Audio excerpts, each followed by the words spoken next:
We are going to get started.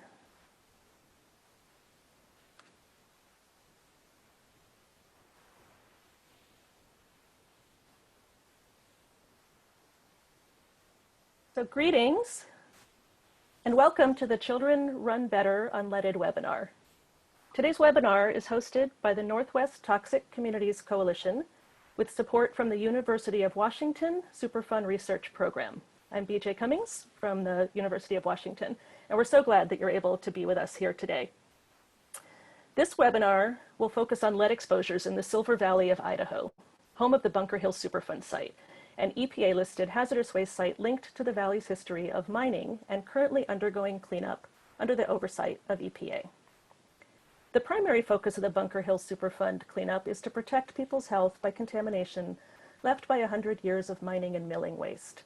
The primary risk to people, especially to children and pregnant women, is lead contamination in surface soil, which also shows up as household dust. EPA's cleanup actions and long-term programs revolve around trying to reduce that risk. EPA says that since 1980, over 7,000 residential yards, parks, commercial properties, and other public areas have been cleaned up and replaced with clean soil and surface cover. Once cleaned up, an institutional controls program managed by the Panhandle Health District ensures that those properties remain clean. The Health District also manages a lead health intervention program with an outreach specialist providing lead health services, such as education in schools, free environmental sampling to identify sources of lead in people's homes, and consultation for families with elevated results. The Health District offers free blood lead screening to site residents year-round, and an incentive summer screening for children between the ages of 6 months to 6 years of age. These and other efforts have resulted in decreases in soil, house dust, and blood lead levels throughout the Silver Valley. The speakers for our webinar today represent academic, government agency, and community-based organizations whose work addresses the health consequences of lead contamination in the Silver Valley. We will begin with Dr. Steve Gilbert, affiliate professor in the Department of Environmental and Occupational Health in the School of Public Health at the University of Washington. Dr. Gilbert is the director and founder of the Institute of Neurotoxicology and Neurological Disorders, and author of A Small Dose of Toxicology, The Health Effects of Common Chemicals. He is a member of Physicians for Social Responsibility and serves on the state of Idaho's Medicaid Lead Oversight Advisory Committee. Second, we will hear from Rhonda Kaetzel. Rhonda has served as a toxicologist for the Washington State Department of Ecology and Public Health Seattle in King County, and is now the regional director of the United States Agency for Toxic Substances and Disease Registry. She currently manages ATSDR's regional soil shop toolkit for lead testing of garden soils.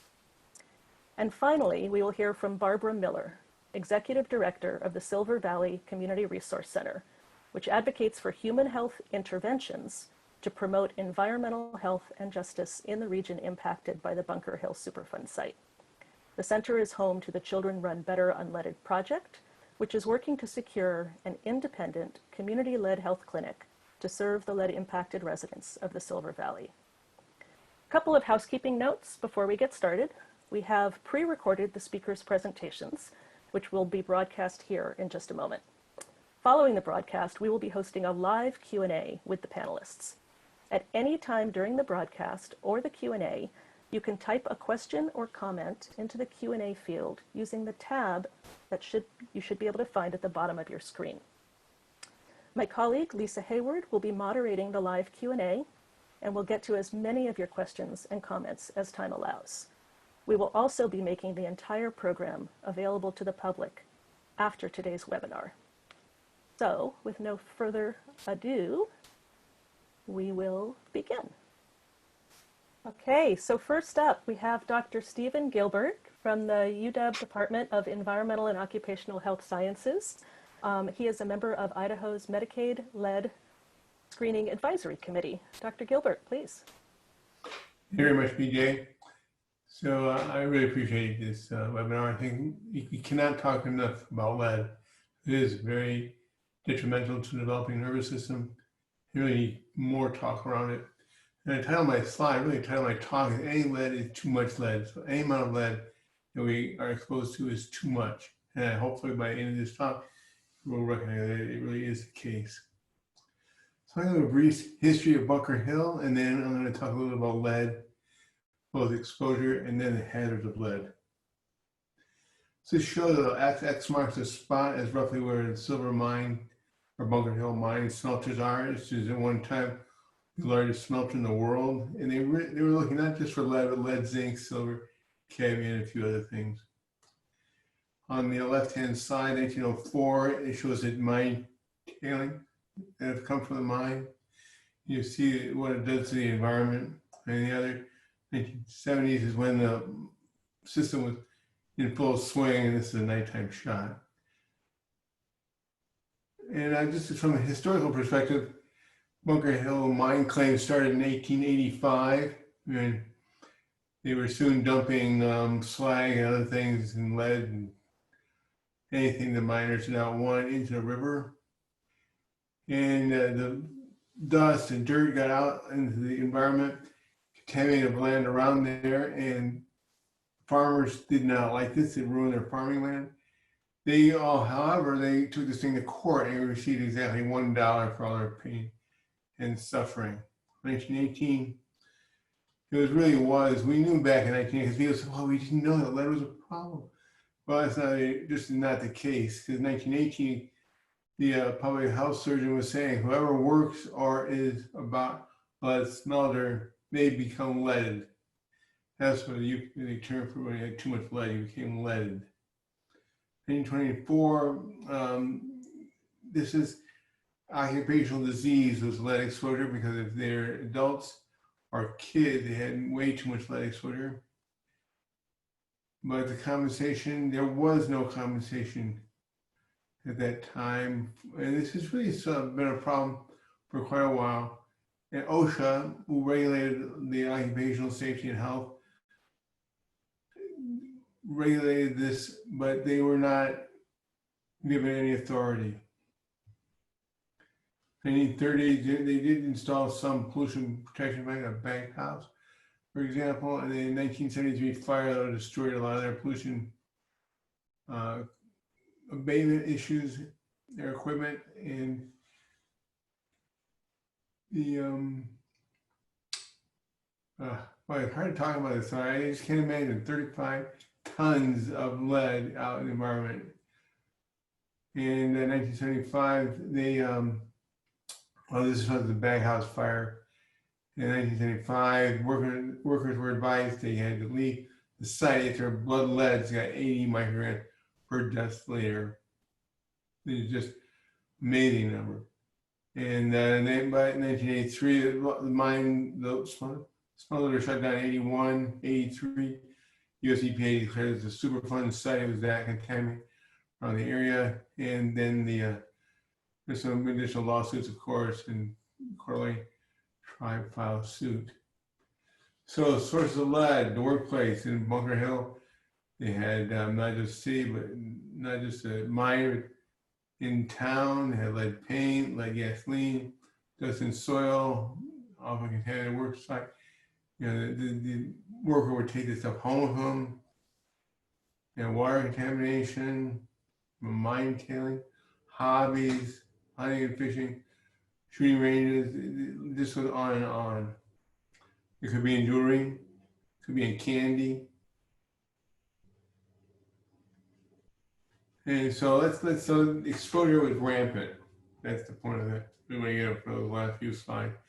Now we're going to quickly go into where the health issues came from. So the toxicology, the first thing you really want to do is dose response. What's the dose? What's the response? What's the dose of lead in this situation? And what's the response to that even very small amount of lead? And dose response, the hazard plus exposure equals a risk. And hazard is what detrimental part, what you want to look at. You look for cancer. Now with lead, you look at neurological disorders. And exposure, that's are you being exposed to lead? And individual susceptibility is really important. Who is most susceptible? Why are kids more susceptible than the adults? And who is most susceptible to lead exposure? The half-life of lead, half the about 25 days. So if your blood levels were up around 80 micrograms per deciliter, it would take roughly 40 days to drop in half of that. That's what they would do if you were out and working in a leaded environment like Bunker Hill. You get your blood levels up a certain rate and have you step out of the workplace for a little while until your blood levels to drop down. And soft tissues refers to muscle for 40 days. It's a little bit longer than blood lead, so you have to stay out away from some of the lead dissipate from the tissue. But the real big one was 20 years, as in a bone, because it says that lead substituted for calcium. And that's where both for kids that are growing in that period of time. So if you were a young woman, for example, growing up, you have a lot of lead absorbed into your bone. That lead would then be mobilized when you became pregnant. And this is the start of why children are more vulnerable. So they absorb 30 to 50% of the lead they ingest, whereas adults, compared to adults, only absorb 5 to 10% of the lead that they ingest. And this is because lead substitutes for calcium. Kids are growing rapidly during development, and they absorb that lead from the environment, from where they're exposed to it. And absorption is increased during pregnancy. Again, is because the infant is growing and needs more calcium to continue development, and they struggle to get enough of that. Children are more vulnerable to this because for other reasons too, because of their small size. So a small exploder makes for a bigger dose. They consume more food for body weight than adults do. They inhale more air, drink more water, and they have a developing nervous system. So these are some of those reasons why children are more vulnerable than adults. And this is now we're going to move into a little bit of cognitive, and this is what your response to the dose comes from. Teachers report distractibility, hyperactivity, poor muscle control. These are the few of the things. And this is actually, I put this up here because I mean, it's such an important slide. This started the understanding that lead was not good for you. It really documented the issue, and this shows that they did a study on, I think it was second and third graders, that what the teacher found, the teacher was blind to the kids, and they looked at dentine, they looked at tooth lead. They did that because of the half-life of blood was only 25 days when drinking quickly, but tooth lead, you had teeth and you got a whole, like a window of time from 0 days up to, maybe 6 or 7 years of age. And it would give you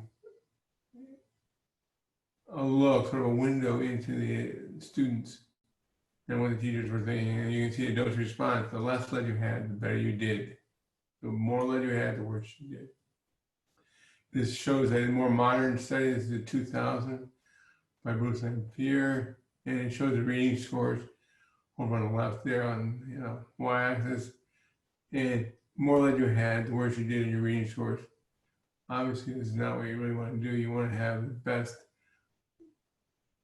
environment you can for your kids. This is with gasoline. So now you're trying. So what do you do about this stuff? This is gasoline. You gotta get it out of gasoline. And I sort of hate doing this, but it says 13.7 micrograms per deciliter for the blood average across the United States. And now they removed the lead from the gasoline. It's down to 3.2. This is in between 76 and 94. It's even less. It's down around two a little bit change there. But this is an average. This is not the individuals. They might have some people that have blood levels of 20 or above, like they do at Bunker Hill. This shows a summary slide of some of the stuff showing the Center for Disease Control in 1970 set the blood level at 40 micrograms per deciliter. Now we look at 40. It'd be harsh. So we don't want anybody exposed to that level. And they phased out lead in the gasoline 73. They banned paint in 78. You might say, well, what's the big deal about that? That was a really serious issue. And what's really interesting about it, in Europe, they banned lead-based paint in the 20s. The League of Nations in Europe banned lead-based paint in the 1920s. We didn't do that until 78. And you can see the problems that laid out for everybody. And it goes on here. It's 91, was then dropped to 10. And it wasn't lowered again until 2012. And what the graph shows is blood leads versus violence. And you can see that they just right in parallel up at the peak of this curve, they dropped down. And then the violence went on, of course, but they didn't, the blood leads were continuing to fall down. But it really it's amazing to see. This is on a population basis that lead was responsible for affecting violence. And this is just a quick snapshot of where blood lead, how long it took them to drop the blood leads down.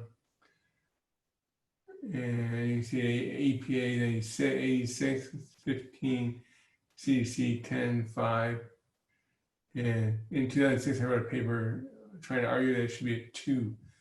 They haven't quite gotten there, but they're getting closer. So really, there's no safe level of lead exposure, and that is really the myth. There is no safe level of lead exposure. Kids obviously run better unleaded. If you have any questions or any other thoughts, maybe you have time for doing that. Okay, thank you very much, Dr. Gilbert, for that, that thorough overview. Next, we're going to go to Rhonda Kaetzel. Rhonda is the Regional Director of the U.S. Agency for Toxic Substances and Disease Registry here in Region 10. And she also runs the Soil Shop Toolkit for lead screening in garden soil. And I will bring up her slides. And 1 second here. And Rhonda, please take it away. Thank you, BJ, and thank you, Dr. Gilbert, for that nice summary of work around exposure to lead and lead effects. Indeed, the CDC does say there's no safe level of blood lead, and so let's kind of talk to how do we engage people around reducing their exposure.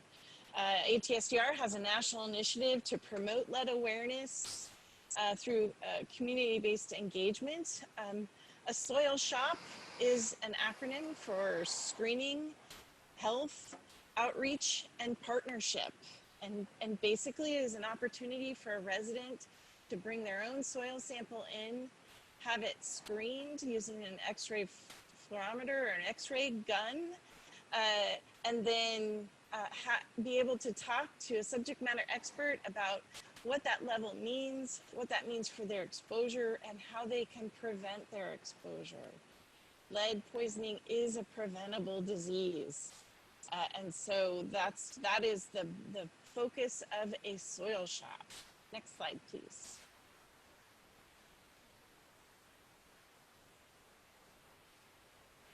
So why do a soil shop? Again, let's reduce lead exposure and other metals by raising awareness about exposure and soil. It supports health activities at brownfield sites, Superfund sites, urban sites, and other sites where lead is known to be in soil. Oftentimes, a soil shop can be targeted to reach an underserved community or perhaps a community that's off-site of the Superfund site.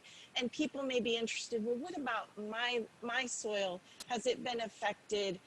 What can I do? So it actually can target a community. It is very proactive, engaging and direct to an individual and a homeowner. It's a very positive experience for a community. And most of all, among all of the people that create the soil shop, it strengthens the partnerships that need to come together to make it happen.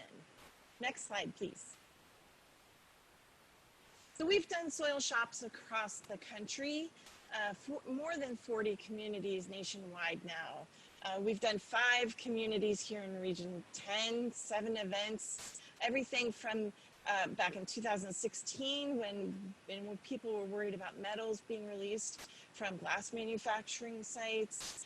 We've worked with our Alaska tribal brownfield grant recipients and had them bring soil in from their villages, which was really a unique application of a soil shop.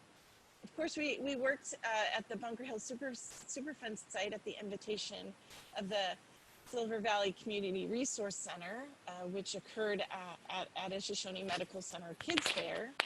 And then we've also done them around the Tacoma Smelter Plume in Washington near on Vashon Island and Federal Way. I have some in gray there. We had 3 planned this year, but instead we got to engage our families longer at home instead of the communities. Let's hope next summer we will be able to get back into the community. Next slide, please. So I do like to show this slide because I want to be very clear what a soil shop is and what it is not.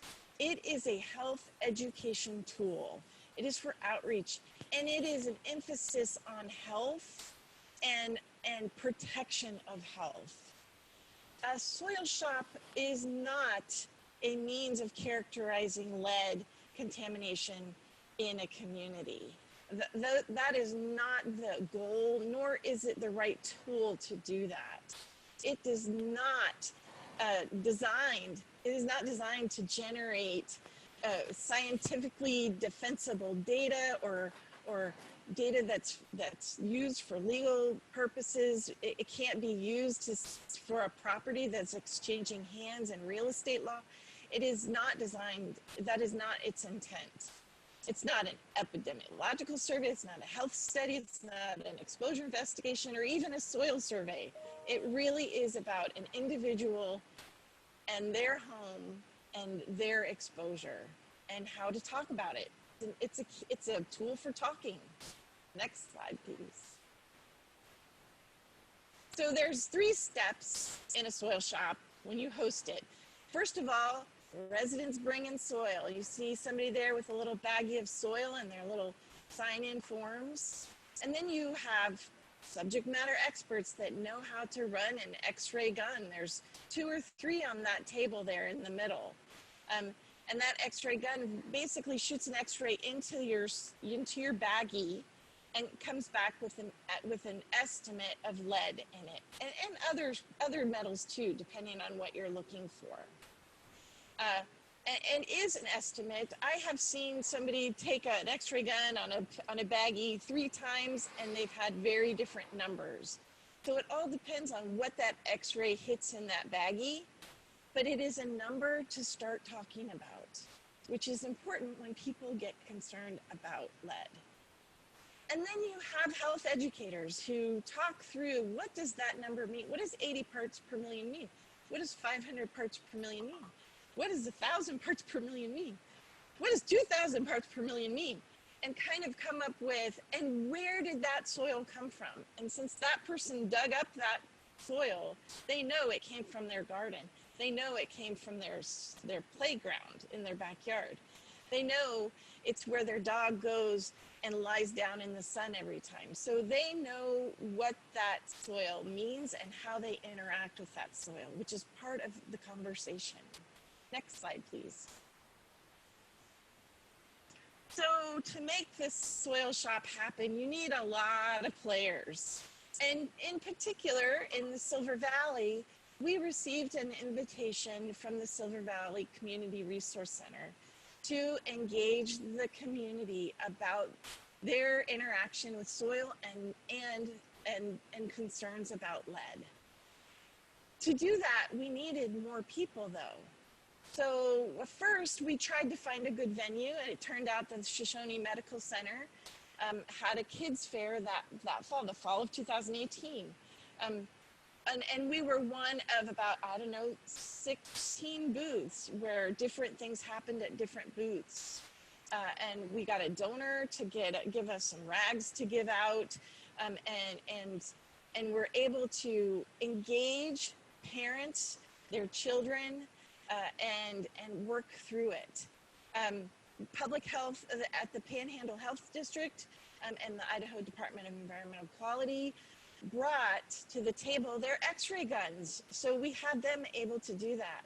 The Department of Health and Welfare, as well as the Silver Valley Community Resource Center and their community advocate, Barbara Miller and Claire Bessemer, they were there to help us talk with the community and invite the community in. The EPA, they knew we were planning it. They were able to promote the event in their newsletter, and in the after action report, they were able to put in the Basin Bulletin as well. Next slide, please. So one of the things that's key, because you got to have people dig up their soil ahead of time, is outreach, promotion, getting the word out. Here's an example flyer from a different site that actually is in Spanish. But we've created a nice cartoon that's very clear on how to go and collect your soil, as a composite sample. That outreach is really important because you got to have soil to screen. Next slide, please. And that screening, we need to be careful. It is an x-ray gun. So, doing it safely, having experts that know how to handle that gun and how to interpret the results and be able to provide that result to the health educator is really important. And it gets complicated. Like, you got papers and whose soil is who, so you got to stay organized. We have a screening guidance that helps communities figure out how best to do this. And then finally, what if that soil sample has a lot of lead in it? Let's have a plan with how to dispose of that hazardous waste. And here's just some examples of the work that goes into that. Next slide, please. So in terms of health education, we've done these around the country. These 4 questions here are questions we get a lot. You have to know what to expect. What happens if you have high lead? How do you get that soil clean? Well, sometimes you can do that, sometimes you can't, depending on the site. At Bunker Hill, we were able to refer people to the Idaho Department of Environmental Quality and the Panhandle Health District to follow up with those individuals. But everyone has a different story. Does the soil cause me to get sick? That's a conversation. Did you get your blood lead tested? We go down a conversation at that point.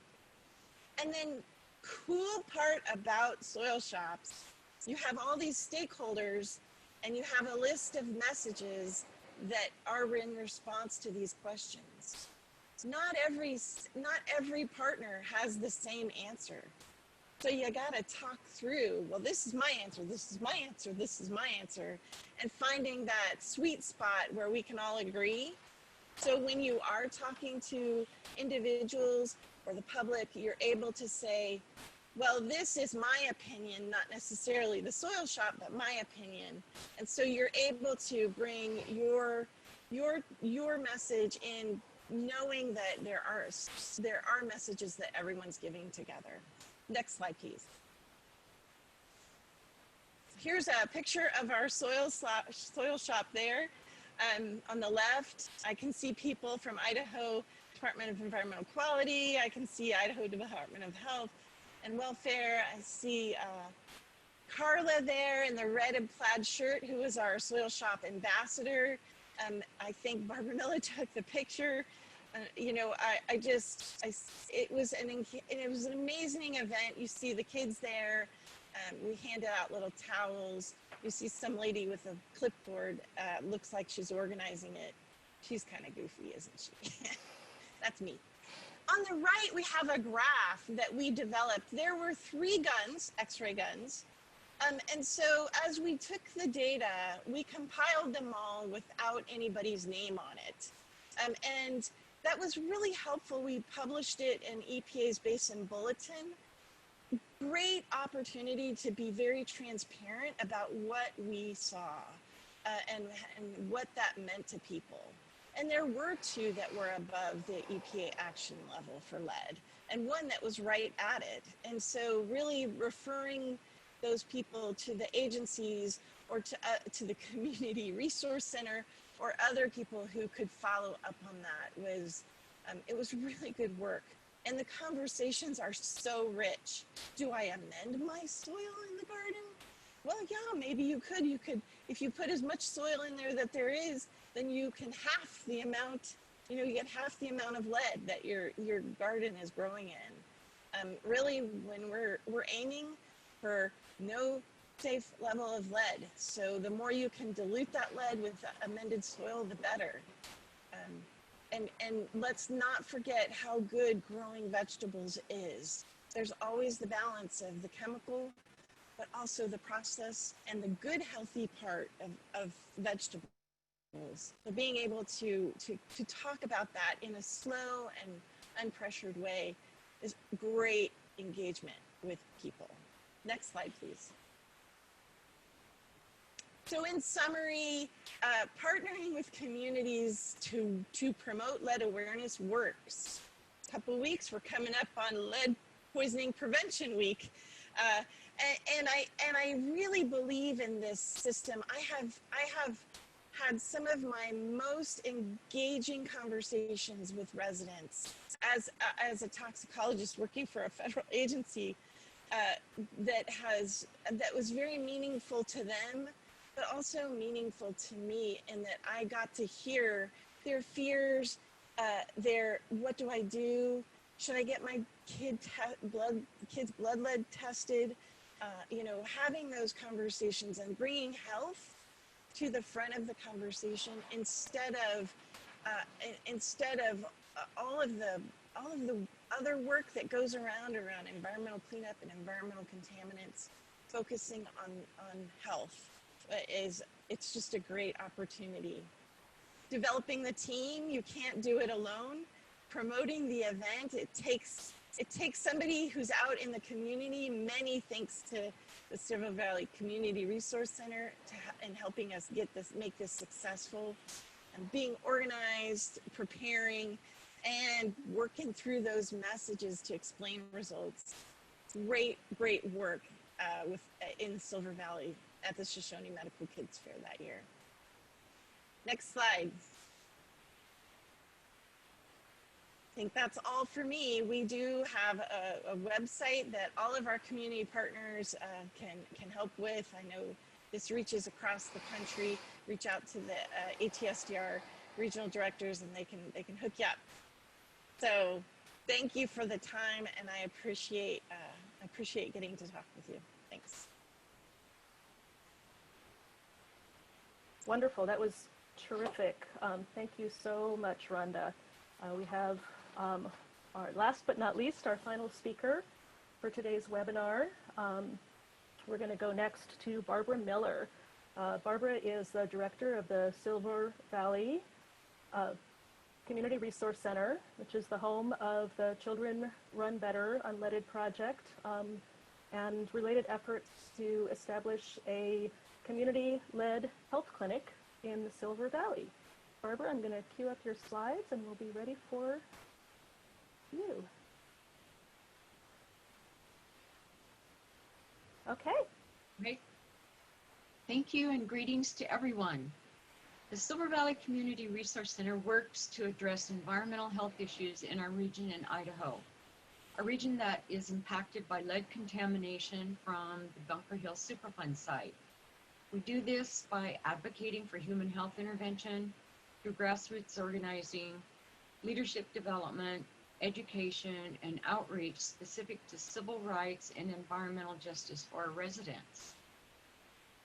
The Bunker Hill Superfund Site is the nation's largest lead site, encompassing 2 states and 1,500 square miles. EPA originally designated the 21 square miles as a Superfund site in 1983. In 2000, that area was expanded to stretch from the Montana border all the way across Idaho into eastern Washington state. At the epicenter is 21 square miles encompassing the 4 mining company towns of Kellogg, Page, Smelterville, and Wardner, located in a disproportionately poor region of North Idaho. Once known as the silver capital of the world, We've had a century of silver, lead, and other heavy metal contamination resulting from the byproducts of mining and smelting in our region. In the late 1960s, I went to high school in Kellogg, where the release of unregulated smelter exhaust was common, often lasting until noontime and spreading northeast in the winds. On these days, makeshift nursing stations were set up to care for dozens of us students. Our skin tone was gray, and we were unable to function. My friends' parents, too, experienced brain skin, difficulty breathing, uncontrollable coughing, and were disabled by the fumes, unable to get up, to stand or walk. There was something that was not right, but everyone trusted that government was taking care of the situation.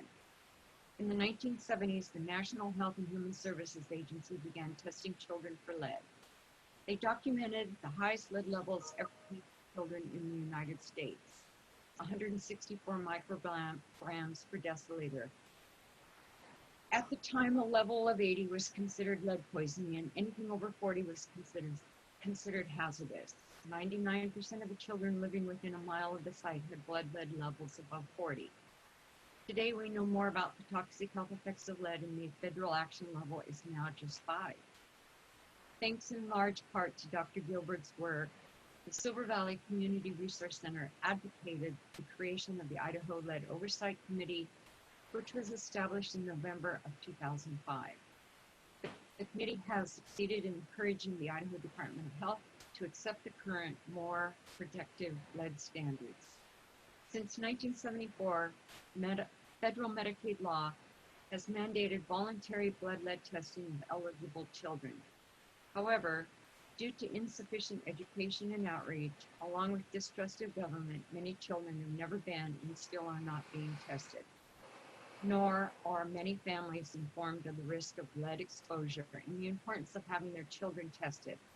And the data on blood lead levels in children who have been tested has never been made easily accessible to the residents in the Silver Valley. Since the 1980s, the Silver Valley Community Resource Center has been conducting lead health education and public engagement programs, helping parents to secure and understand the results of their children's lead tests. In some cases, the work has led to harassment and intimidation of doctors and health advocates. Even EPA personnel have been threatened at public meetings and in newspaper editorials. Finally, in 1990, EPA's Office of the Inspector General produced a report that the EPA regional administrator, quote, took extraordinary steps to prevent formal enforcement actions, unquote, relating to the cleanup of the Bunker Hill Superfund Site that posed a significant and avoidable risk to the health of local residents. The OIG also found that nearly all of EPA staff in the region were afraid of retaliation by that administrator for cooperating with the investigation. It's worth noting at the time, Idaho set a level of 1,000 parts of lead, 1,000 parts per million of lead in soil to be its cleanup action. So all residential soils below that level were never included in the site cleanup. The federal action level today is 400 parts per million, but to date, the cleanup level for Bunker Hill has not been updated. And in 2003, a federal court in Idaho found that the state had violated the rights of children in Idaho by failing to adequately test low-income children on Medicaid for lead and for failing to provide associated services, including investigating the source of the exposure and providing lead remediation health services for the affected children. In 2005, the Resource Center launched the Children Run Better Unleaded project. The Children Run Better Unleaded project was and is the first and only independent lead health intervention effort serving residents in the Bunker Hill Superfund Site. With funding from individual donors, the program has conducted outreach and education on lead exposures and testing for families living in the Silver Valley, and has assisted several families in assessing blood lead testing services and follow-up care at a clinic in Coeur d'Alene. Today, the center is advocating for an independent community lead health clinic to be located in the Silver Valley, following the model of the Lead Poisoning Treatment and Prevention Center at the Children's Hospital in New York City. an independent community-led health clinic would help overcome pervasive distrust of local government and could be free from political interference. One possible source of funding for this clinic is directly from the mining companies that are responsible for contamination of the Superfund site. But regardless of the source, an independent clinic is essential to regain public trust and provide the needed health services to the residents in the Silver Valley. Most recently, Silver Valley Community Resource Center requested that ATSDR conduct a soil workshop for the community, which was provided in 2018, as you heard from Rhonda. Soils from elevated lead concentrations above the federal standard of 400 parts per million were found, as well as a handful of yards contaminated above the local, weaker 1,000 parts per million level already required for residents of the Silver Valley. This and recontamination of previously clean areas documented by EPA and the Coeur d'Alene Basin Commission point to the need for ramping up efforts to identify children with lead exposure and ensure they receive the medical care they need. In short, a human health crisis exists and persists in the Silver Valley, home of the nation's largest Superfund site. Community-supported solutions for protecting human health should be included in the ongoing work to clean up the legacy of lead concentration for the Bunker Hill site.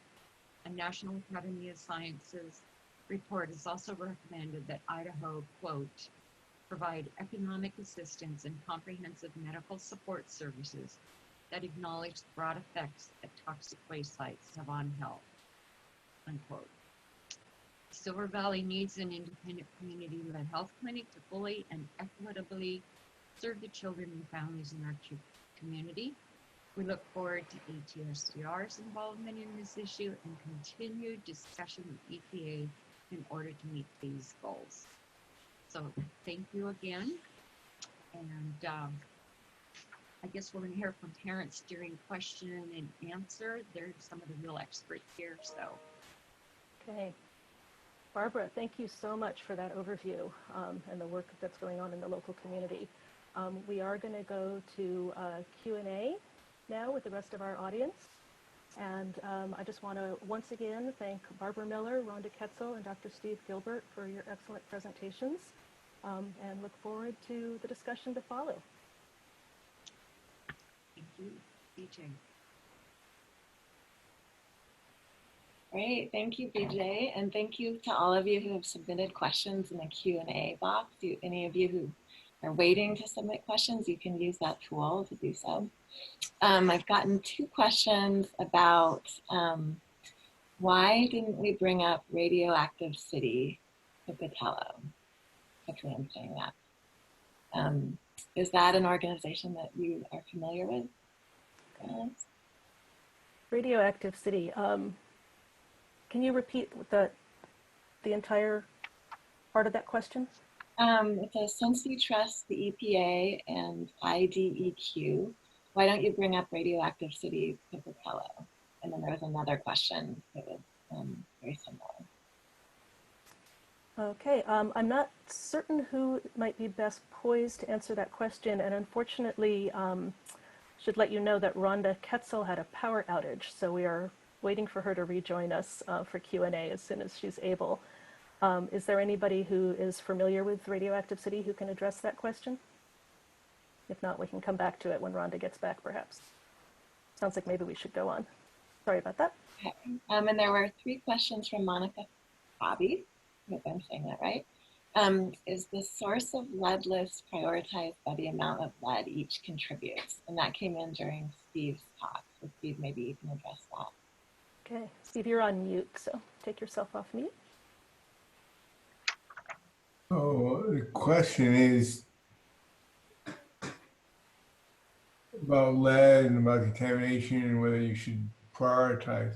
Hopefully they are prioritizing lead in more contaminated, and Barbara probably knows a little more about this, be the lead and dirt. You want to clean up the ones with the highest amount of lead in the dirt because the lead will get blown around also. But Barbara, do you have anything you want to say add to that? Yeah, there is just an extraordinary amount of, overwhelming amount of documentation. It comes from the Basin Commission. Actually, some of it came from the soil shop, the recontamination, stemming from the toxic waste dumps that EPA is building all over the place. And yeah, it's still a real serious issue. Moving dirt around and digging it up is not satisfying, you know, is not protecting the environment, and it is not protecting human health here. So thank you for the question.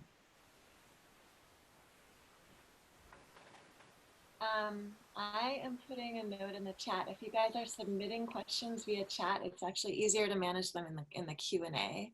So if you can just repeat them in the Q&A, that'll help us. Okay, so another question from Monica Fabi. As I understand it, PHD, I think that's Panhandle Health District in Idaho, did not conduct annual blood level testing in 2020. Presumably that has something to do with the COVID-19 concerns. Why could they not conduct it curbside or in a drive-through way?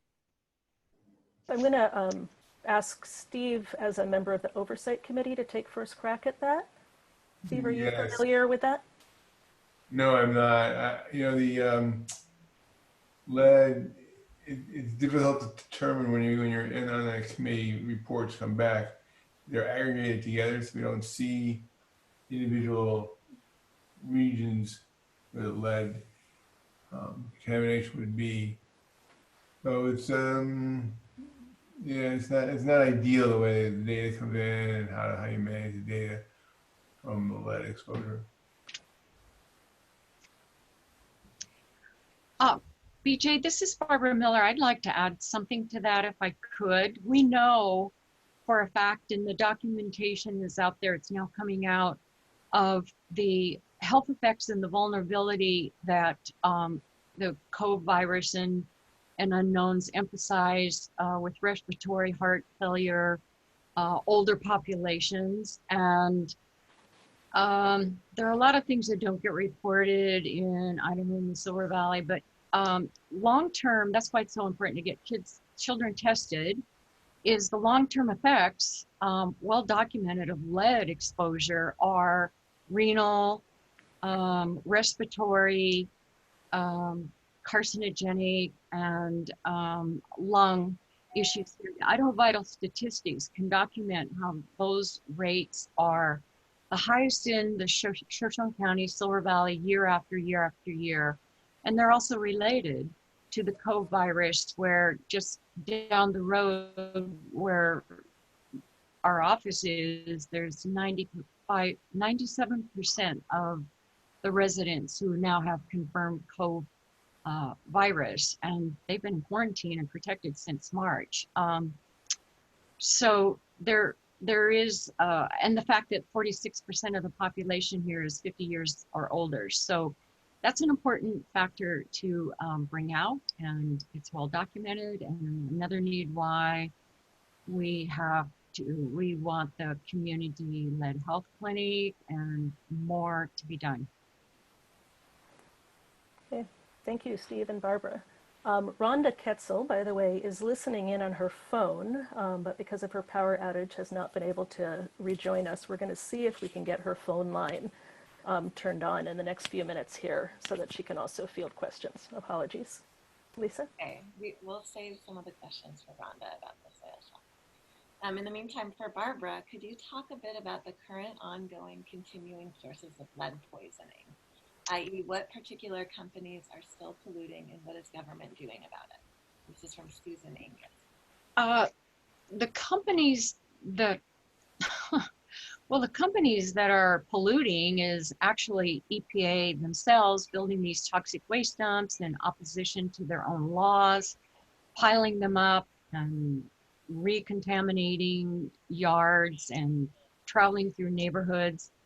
There's also the basic contamination that is here has been deposited over 100 years. It is not adequately being cleaned up. There is recontamination occurring. The interior of homes that are a big exposure route, well documented here. The latest findings that we have show that there's more lead in the interior of homes than the yards that are being dug up and remediated. And, we've called that attention to EPA. There's a record of decision to address that issue, and so far it has not been done. So the contamination that still exists, the recontamination, the smelter is closed down, although we know that there was a deal last spring with a new owner to purchase the mine. The smokestacks aren't there to do the real serious pollution and contamination, but it's still here. It's still a source that we think will be here a long time. All the more reason for people to be protected and understand and be educated and have medical needs and other reparation needs, funding to help with the lead exposure that's happening and those who have been already harmed. So I think we have, oh, sorry, go ahead, Steve. I was going to say lead is a very tough character to deal with. It is really toxic compound that we learn. The more we study it, the more we learn that you do not want any exposure to lead. So really the question is, how do you prevent lead exposure? How do you prevent lead getting around the environment? And that involves, mostly digging big holes around and burying the contaminated soil and trying to find out which has got the most contamination is very important. That's where you want to put your time and energy, is removing and depositing this lead someplace where it cannot get out and get blown around the mountain or anything else. So it is a difficult problem, but the real issue is who made the money from long ago, from the mining situation when they were mining for lead and silver. Who was making the money for this stuff and not being held responsible for it? And that's what we're trying to do with Superfund, is to hold it responsible for it. It's really a tough issue. Sorry, didn't mean to interrupt. I do want to mention that Rhonda Kaetzel is now able to join us by phone and would also like to respond to that question. Thank you. Can you hear me? We can. My apologies. The wind blows, you can't stop that. So I had a couple of thoughts. First, I kind of want to go back to the COVID question that you had earlier and that Barbara responded to. Barbara, I think you're right in mentioning that we do have vulnerable populations in the Silver Valley, and that's important in that response to the COVID outbreak. But I also feel a little bit protective of health agencies right now. This is a very hard virus to get your hands around. And you can tell because we're updating our guidance nonstop, and you have state health and local health. And so protecting the workers in this fight against coronavirus, I don't want to underestimate that effort. That does not mean that lead screening shouldn't still be going on, and anyone in Silver Valley can go and get a lead screening test. But I just want to make sure that we want to be safe and protect ourselves from coronavirus, and doing that in a safe way. If the health department wasn't able to get that together during this time, I would just say the health departments are overwhelmed all the time these days. So from that perspective, I just had to say that. And I think that the most recent question about, Lisa, can you remind me what the question was specifically? Lisa, I think you're muted. Shouldn't be muted. Can you hear me? Yes, we can hear you now. Okay. Rhonda, I think I may have lost the last question. I think it had to do with source and blood blood lead level or something to that effect. And this is a Superfund site. There has been work that's been done on the Superfund site by EPA. I think that work is ongoing, and there's more work to do. I think even the project managers, EPA and DEQ, would say there's more work to do. I think over time there has been a reduction in blood lead, but any individual can still experience a higher blood lead from exposure to lead. And so, especially in an area like the Bunker Hill area or the Silver Valley, encouraging families to get their children tested for lead in their blood. It is a secondary prevention. The other parts of preventing lead exposure really do come all along. I think there are many sources in the valley, and figuring out why any one child has a higher blood lead is a story between them and their healthcare provider, if there is one. And I know there's, I know that Panhandle Health does provide that lead screening, and they do follow up, but there is a shortage of pediatricians in the valley. So. Thank you, Rhonda. Since we have you back, I have a couple questions about soil shop. The first, how is quality assurance of the samples determined? And that's from Wandave Titsi, and I hope I'm saying that right. What is the quality assurance? Is that what I heard about the sample? Sample. The sample is as good as, so we really encourage people to take a composite sample from their soil. And so, and it has to be dry. So if it's wet, it can affect the results. So it has to be done a few days in advance and dried. And it is as good as what comes in. So this is kind of in the moment screening. That's why in my talk I said it is not a good characterization of soils. It's more of you get that level in order to have that conversation. If you get a higher level, I think it may be a good idea to revisit. Okay, where did that soil come from? Was that from my garden? Can I amend the soil? Is that from where my kids are playing? Maybe I should put bark down. I think it is kind of it's a qualitative conversation, not a quantitative conversation. I hope that answers the question. Thank you, Rhonda. And one more for you. Do you know of organizations in other parts of the country that have the Soil Shop program and tools for this outreach? Specifically any in the Midwest, East Coast? And this is from Susan Angus. Yes, there are any of the ATSDR regional offices, and you can really search ATSDR region 1 through 10, wherever you are, and you can reach out to those regional staff, and they can help connect you with what you might need. So before we go on, I want to remind folks, because we said at the top of the program, but some folks may have come in late, we're taking questions through the Q&A box that you can find on your screen, not through the chat. So if you could please make sure to get your questions into Q&A, then Lisa can monitor for them there. Thank you. This next question is from Jessica Platti. Thank you so much for the presentation. Is there any study that's looking at the effects of drinking the water, eating the fish, and swimming in Lake Coeur d'Alene? I spent my childhood there in the 70s and 80s, and I understand that there are more than 75 million tons of mine waste at the bottom of the lake.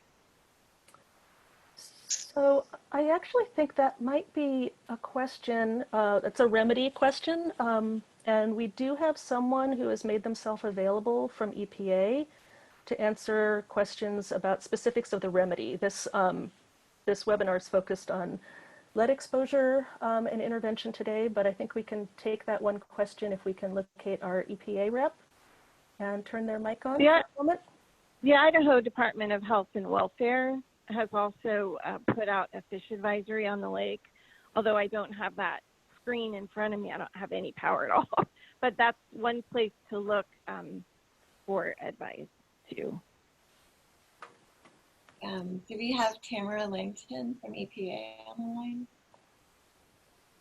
Maybe Tamara can address that. Did you turn on her mic? Sorry, I will do that now.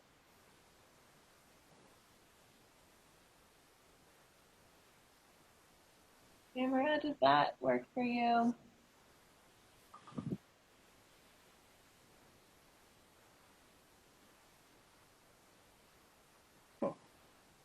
Tamara?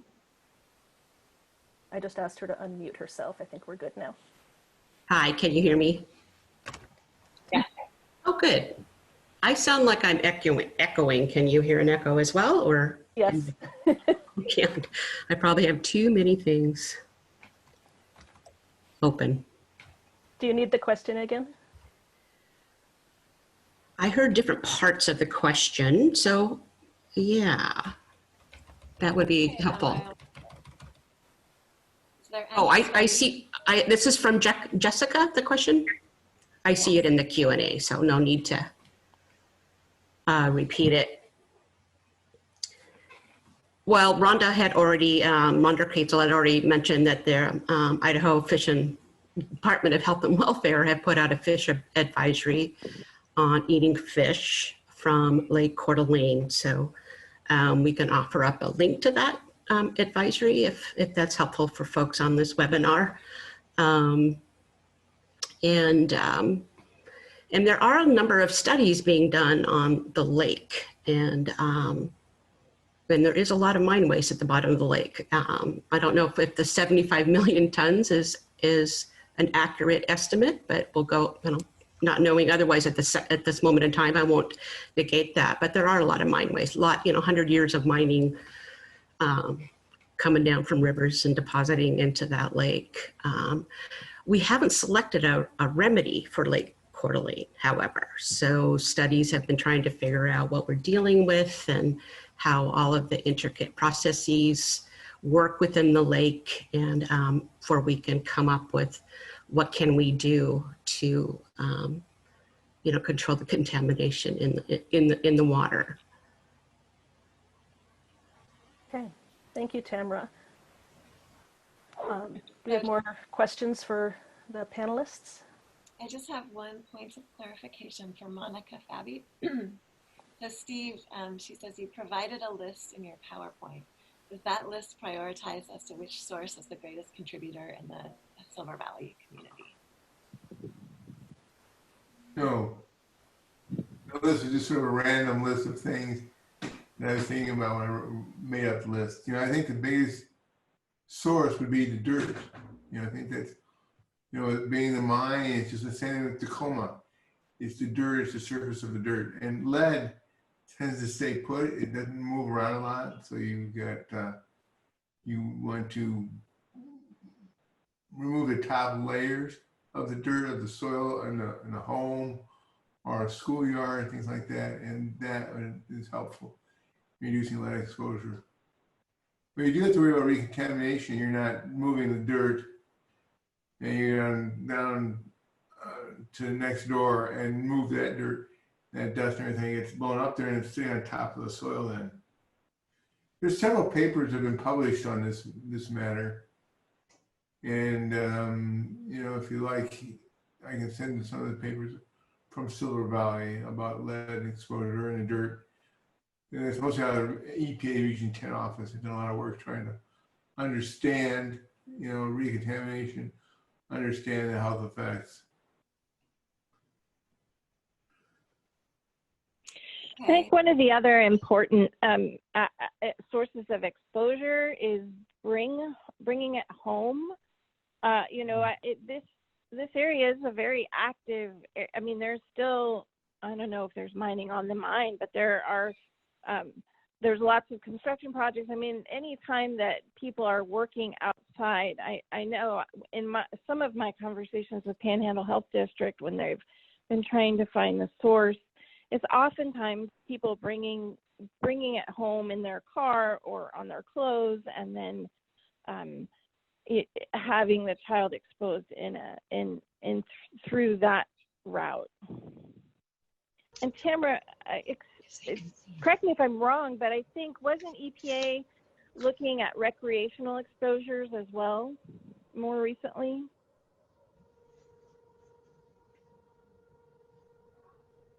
All right, let me get Tamara back.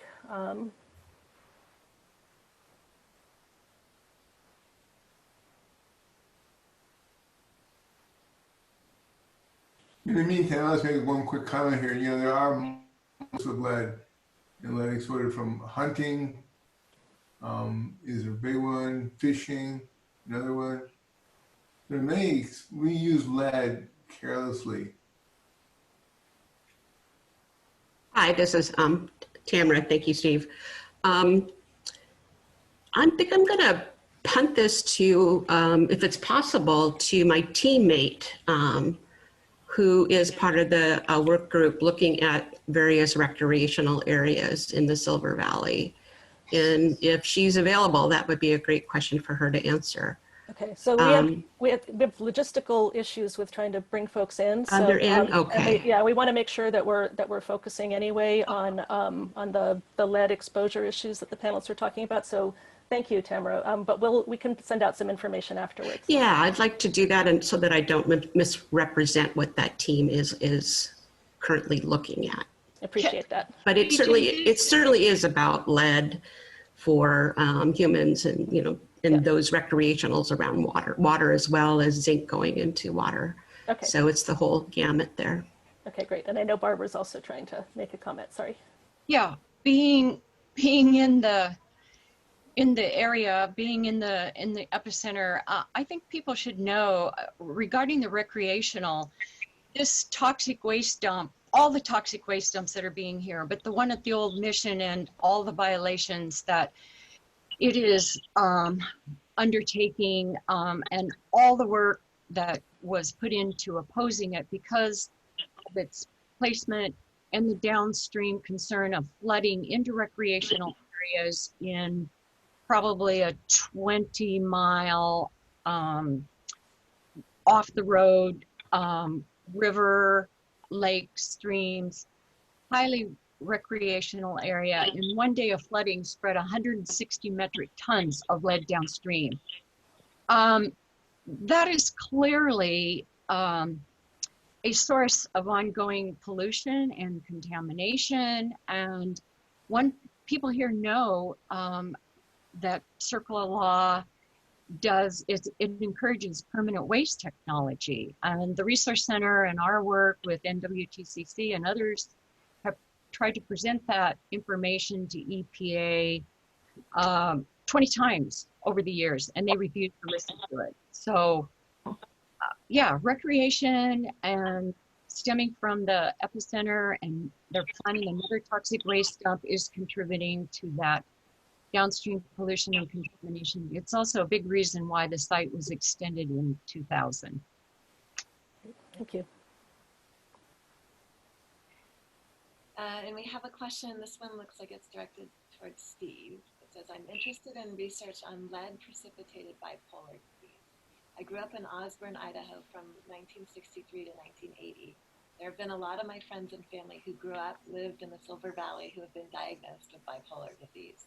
The behavior statistics from the first speaker describe children's behaviors resulting in ADHD that sometimes becomes bipolar in adults. What does the research say?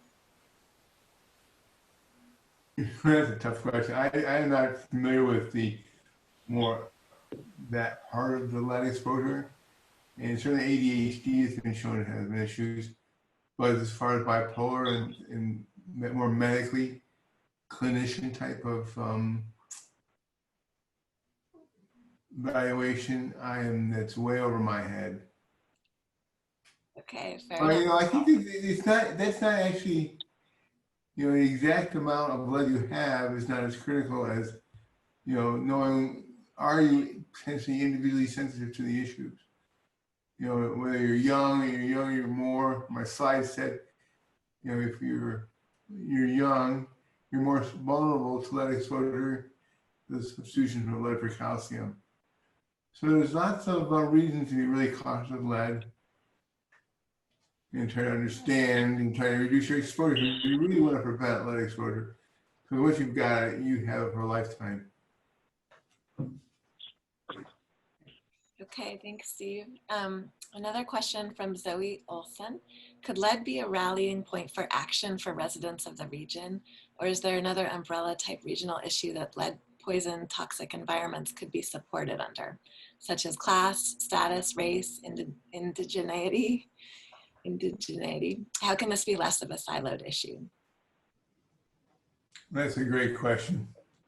And again, you know, people like Barbara in the Silver Valley Community Coalition there has done great work in this whole area. And it is really tough to bring this together without any funding, because you want to fund people to work on these issues. And ideally, you'd be funding the people that are there, they're part of the community. And it's really a community issue that deserves funding. And it is all about having enough money to make a dent in the project.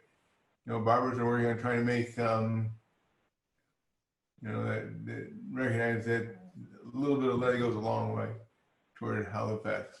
So, you know, it's just been shown again and again. You know, so I have great respect for Barbara and her group of people that have been working on these issues, trying to understand, you know, what can be done, what needs to be done. You know, it's not easy. So I think we are coming to the end of our time. Oh, sorry, Rhonda.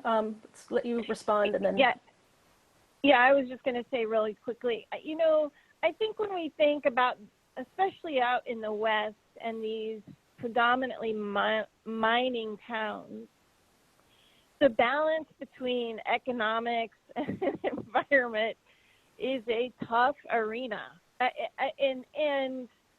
And it certainly has balanced more on the economics than environmental. I mean, I think over time it's gotten better, but I think really those are some of the issues around which to support. I mean, in Idaho, the state law doesn't require that all blood lead tests be reported to the state, only those above 5 micrograms per deciliter. So you don't even have a baseline of how many tests are being taken throughout the state. So, you know, I think there's multiple levels on which to rally around, whether it's for, you know, different laws for reporting. Every state is different on what they allow or provide. But certainly in terms of the Silver Valley, you know, the elderly population, there's an indigenous population very close. I mean, these are vulnerable populations, and so, you know, I think much of EPA's assessments keeps that in mind, but bringing, you know, these are communities that are coming in with a burden to start with. So I think it's an interesting question. The one thing to note is that lead evaluation for a child, it's Medicaid. If you have Medicaid, you're eligible for Medicaid, you can automatically get lead testing.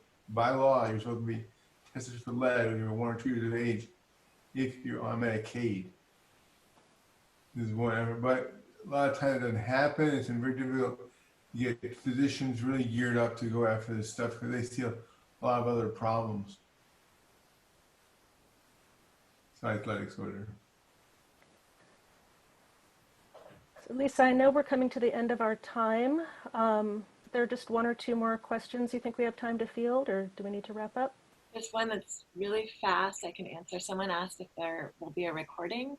There will be a recording, and everyone who's registered will have that link sent to them, and then it'll be available on our website after the event. Let's see. So since I worked on your Silver Valley contaminations years ago, you had a good start then, but then you let the store the materials next to the river on state park land and ignored the lake contamination. criminal. Comment or a question? What's the question? Yeah. Yeah, maybe there's not a question there. Okay. Sorry. Comments are fair. It comes back to trying to deal with this stuff and where it is at, and can you do anything about it contaminating rivers and contaminating lakes? And you stir up the sediment and blow water level and even other problems. You know, it's not easy to do, but I think a lot of it is funding and attention to helping the people out that are being exposed. And really, the whole thing about prevention is preventable, but it's very costly to prevent because people made their money off the silver they got out of that area and then they bailed out, leaving behind the contamination they left. Okay, here's another question. Given that the EPA action level for lead in soils is 1,000 in much of the country, as Barbara Miller mentioned, can you say how many of the soil shop results were over 400, which is the level elsewhere? Barbara can do that. I don't know if Rhonda wants to respond, but I can do it. I have the graph right here. Yeah, I don't. I unfortunately I'm still in wind conditions. I can't open that. I can't open it. I think there were 88 readings. Some of those were repeat samples, and I can't tell you how many are over 400. Not without being able to get to my spreadsheet. Sorry. Well, the graph I have that we had to work hard to get published and given to us only had 27 samples. And I was there, and that seemed to be the accurate account of people who came and had their soil tested. And out of that number, the only information that we were given, there is 1, 2, 3, 4, 5, 6, 7, 8, 9, 10 over the 400 parts per million level. Thank you, Barbara. Should we take one last question and wrap up, Lisa? Okay. Is the soil shop returning to the Silver Valley? Every year the spring runoff recontaminates public and private land. And how do we detox people after lead exposure? Is that a priority beyond soil remediation? So maybe part one is Rhonda and part two is Steve. Yeah, so yeah, HHCR prioritizes soil shops by request. So we have to get a request and have enough partners to participate. So, and also need to be able to do it in a safe venue under, with COVID. So, we had three shops canceled this year. So we'll have to see what next year brings from our perspective.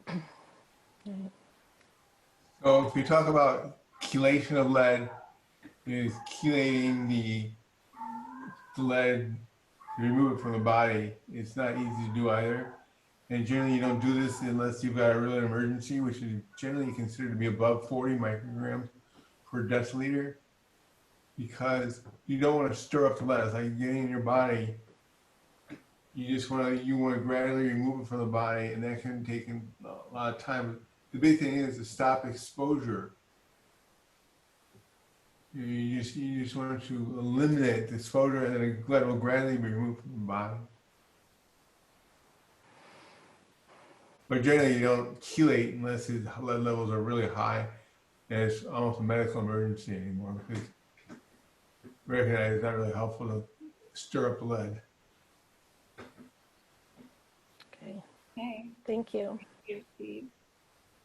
Thank you, Rhonda. So I think we're winding up. I know there's a lot more questions. I think we'll be able to capture those questions. We'll see what we can do to get as many of them answered with the follow-up that gets sent out. And then you can also follow up directly with the panelists. We'll make sure you know how to contact them as well. Sorry, panelists. People are very interested in what you have to say. And I also just want to acknowledge and apologize for a sound glitch right at the beginning, at the top of our program. We're going to try to fill in the minute or so of sound that we lost with closed captioning if we can when we post this up online, and that will, as Lisa said, go out to everybody. Lisa, am I missing any last logistical issues? I don't think so, BJ. Okay. So again, this was a Children Read Better Unleaded webinar brought to you by the Northwest Toxic Communities Coalition and the University of Washington Superfund Research Program. Thank you so much to our panelists, Dr. Steve Gilbert from the University of Washington, Rhonda Kaetzel from ATSDR, Barbara Miller from the Silver Valley Community Resource Center. Thank you, Tamara from EPA, for stepping in and answering a couple of remedy-related questions. And thank you all who attended for joining us today. Thank you. Thank you, everyone. Thank you very much. Thank you.